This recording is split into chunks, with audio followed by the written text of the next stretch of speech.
But if he had absolutely no talent whatsoever, you'd probably still want to hang out with him because he's such a nice and funny guy. I asked Bryan to come and talk this morning for a totally biased reason. Without ever hearing this like verbatim from any youth pastor or pastor or whatever, I've sort of grown up with this idea that you're either called to the ministry or missions or whatnot, and other than that, if you're not, just sort of do something and like try not to screw up. And since then, I've started to see sort of calling in a lot of other fields, and the word, sort of the definition of calling has been broadened up for me. Bryan is an artist in many, many different senses of the word, and I asked him to come and share a little bit about today about his identity as an artist, and yet his identity as a Christian, and how those things are not in any way separate. Please welcome Bryan Bangerter. Good evening, everyone. I'm going to sit. My name is Bryan Bangerter. I'm 21 years old. I'm originally from Maui, Hawaii. I was born and raised there. Anybody from Hawaii in a house? Right now. What? Kidding. Pidgin English, that is. Anyway, I was born and raised there. I have one sister. My parents moved there in the 70s to be musicians and artists and lived a hippie lifestyle. And then in 1987, they brought little B-Bang into the world. And here we are. Well, there's a lot in between, and I'm going to go into it, but I'm going to go into it quickly and try to make the points and talk about the art and the music and being here and what I attribute that to and how I define faith and all those things. And I'll try to do it in 23 minutes. We'll have some clips, I'll play a little song, and that'll be it. So my list is here. Like I said, I'm from Maui. I went to Kinke Kalike High School. My street name is Hano Hano Kaikena. And my middle name is William. Anyway, growing up in a really diverse place, definitely. I think you learn to be humble because everybody is different, and you learn to accept one another because you're trapped on an island, and that's definitely what it was.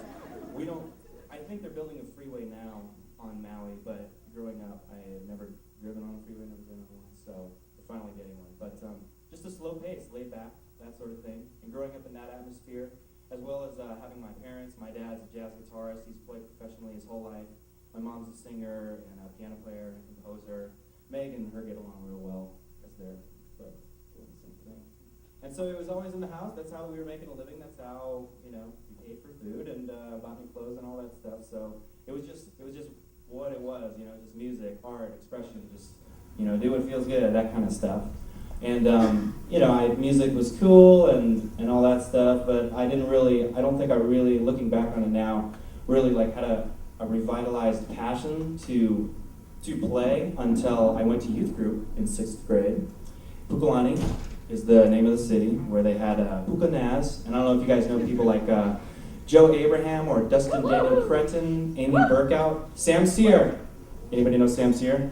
Yeah. If you've ever met Sam, yeah, you're blessed. Because these are the people that I met there.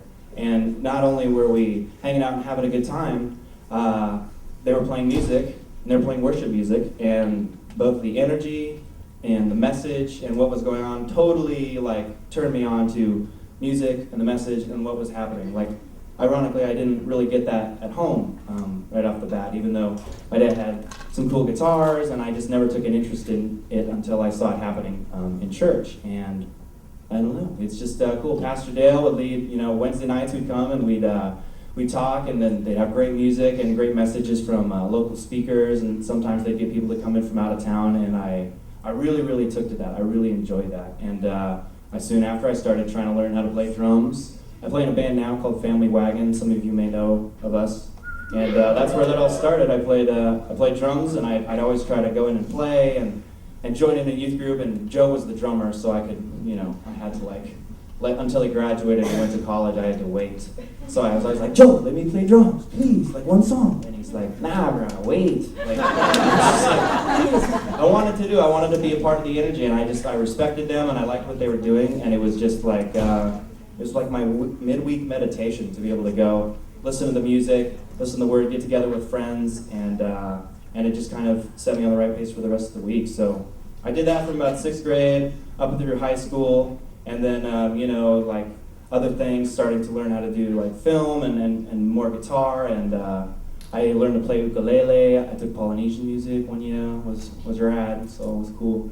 And then just learning, I don't know, I think the first show I ever played that wasn't in youth group was like a bake sale in 7th grade. I played drums and with my buddy, his name was Connor, and he played guitar. We played All the Small Things by Blink-182, and I sang it. I'm just sitting there drumming, and I'm like, this is awesome, you know. And so I think I spent middle school and high school, you know, really emulating the people that I really idolized as far as music went and that sort of thing. And that happened, I think, all through high school until I graduated and went to college, and like I wanted to find meaning in my own songs and write more from the heart and where I was coming from in life.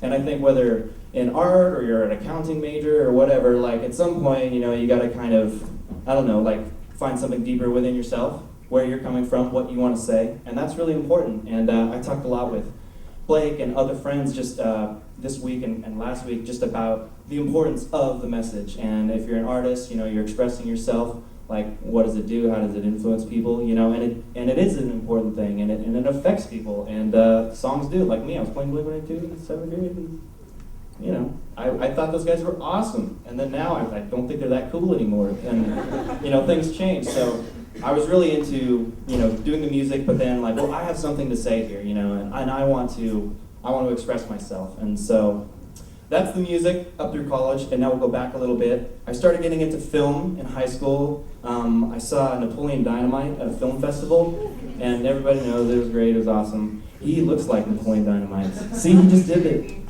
I've seen you before, and I was like, see? Like this.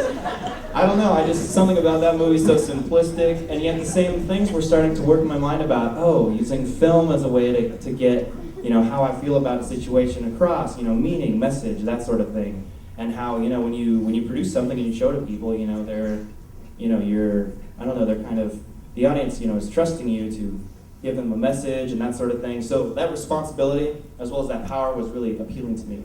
And as I got older and wanted to play original music and make semi-original films, I started to, you know, want to say something of my own, like I have something to say.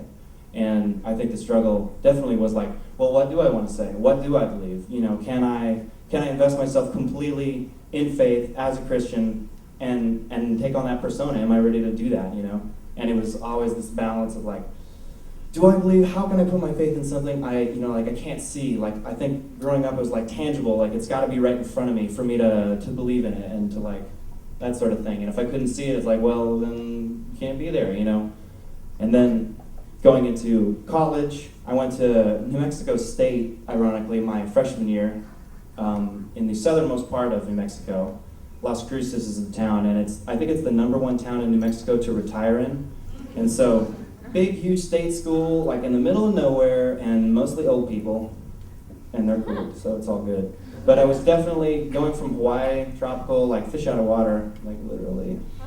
Joke. Anyway, so going there, I was alone, I didn't know anybody, and that's where I really started tapping into like, okay, I want to write original music, I want to write my own songs, I want to write scripts for movies I can produce, and I want to do all this, and I want to have an intention, and I want to make friends, I want to have a good time, and I want to say something, I want to affect people, give them something they can, you know, think about through expression, rather than just following the trend, because there's Richie Furay last week, or the other week in the symposium, just said there's a dime a dozen, like the bands out there just that you go to see in the clubs and stuff. It's just they're all doing the same thing. So definitely starting in high school or college in New Mexico, just like I wanted to do my own thing, and I had a lot of alone time, a lot of time to do that. But at the same time, like I didn't have like a church that I could really reach out to. No more worship music. I was like kind of on my own and kind of, you know, I think losing my way in some respects, and just kind of thinking, you know, I miss home a lot. I was homesick, I'm not gonna lie, guys. It was just desert and cactus, and I was not happy, I was not in the right place, but that brought on a lot of things, because some of the greatest artists, I think, are some of the weirdest and most tormented people in the world, and they've been through a lot. So I had a little drama, you know, of my own.